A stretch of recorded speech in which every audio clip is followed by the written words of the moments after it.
Weather demand বলে কথা, তাই আমি ওয়েদার ডিমান্ডে চট করে বানিয়ে ফেলাম ভুনা খিচুড়ি এবং গরুর মাংস।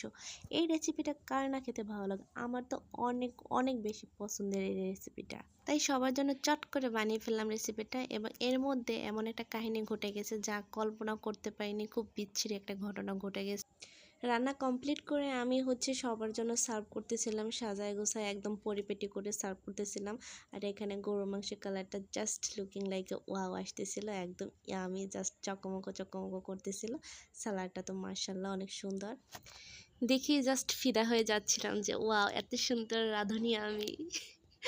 এরপরে সবার জন্য সার্ভ করার পরে সবাইকে সাজায় গোছায় দেওয়ার পরে আমি খেতে বসে গেছি। আরও ওয়েট করা সম্ভব না, খেতে অনেক ইয়ামি হয়েছিল, কি আর বলবো, অনেক টেস্ট হয়েছিল। খিচুড়ির স্মেলটা জাস্ট মাশাল্লাহ অনেক ভালো আসতেছিল, গ্রানে একদম বাসা বাড়ি মোমো করতেছিল। এরপর গিয়ে আমি একটা হাড়ের মাংস নিয়ে নিয়েছিলাম, আলহামদুলিল্লাহ অনেক তৃপ্তি করে খেলাম। এর ভিতরে কাহিনী যেটা হয়েছে সেটা খাওয়ার পরে মনে হইলো যে সবাই একটু পান খাই।